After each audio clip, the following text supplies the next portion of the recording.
Hey, what's up, everybody? This is Kailah. And as you can see, this episode of Smoke Break looks, feels, and sounds a little bit different than usual. Due to the soaring cases of COVID, we did a remote interview to keep and make sure that everyone was safe.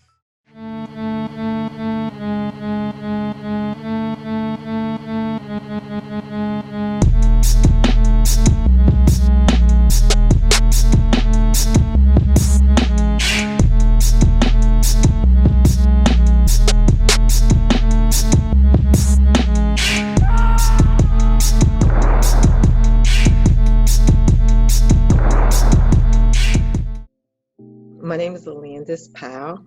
I'm actually a resident of Cincinnati, Ohio.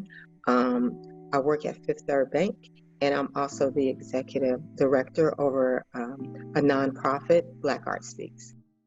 I was a smoker when I was drinking, right? And for some reason, somehow, when I went to the doctor years ago, it has stuck on my record that I was a smoker. And I only say that because recently I went through illness, actually for the past year.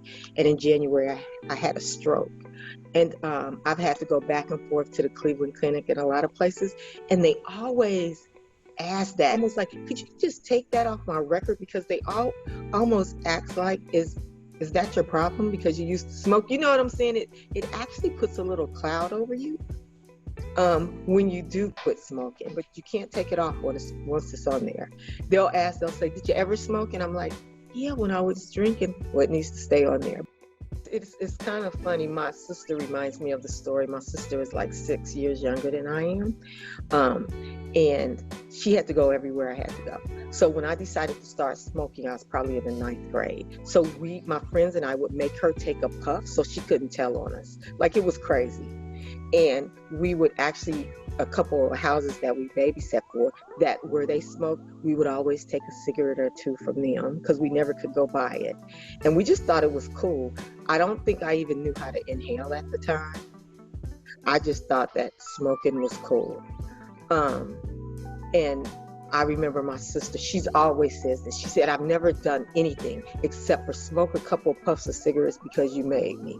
It was funny, but it was just all of our friends. And I'll say that I would say peer pressure, but my dad used to always tell my mother when we got in trouble that she would blame my friends, and he would always say, no, your daughter is the ringleader. They should be calling us because I bet she talked them into it.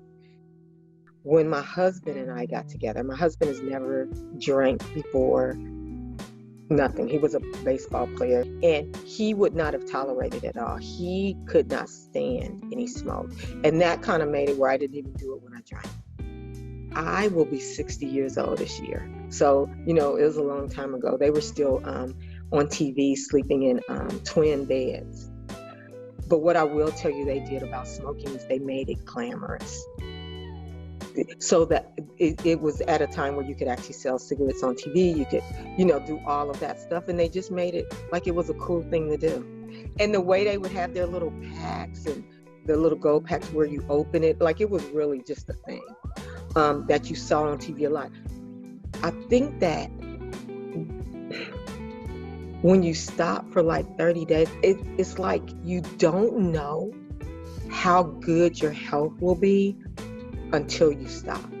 So I think people they owe it to themselves to at least try to stop for 6 months. But I think after the first 30 days, most people start feeling the positive impact of it, right? So outside of the fact it costs too much to smoke, there's not a lot of places where you can smoke, even outside these days. It smells. So you really do smell when you smoke, right? And it messes up your teeth. And there's just all kinds of reasons not to do it. And then when you think of vaping, where a lot of people think that's okay, well, vaping can kill you, right? So the impact of that is even worse.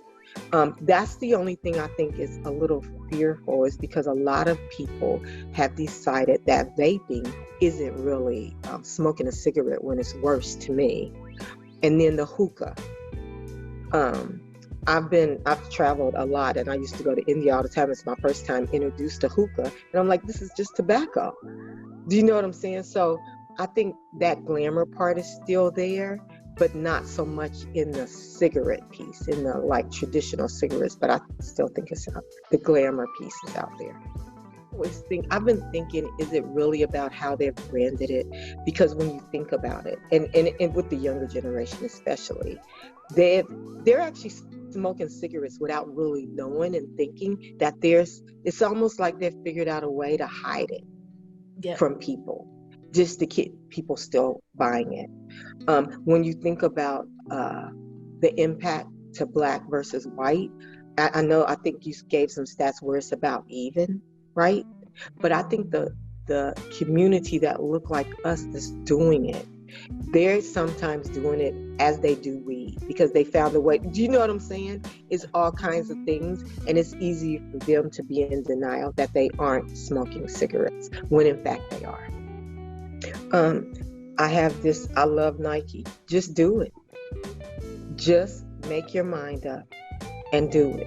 And then give yourself grace when you fall off. So many people, when they pick back up, they just give in as opposed to saying, hold on, I messed up.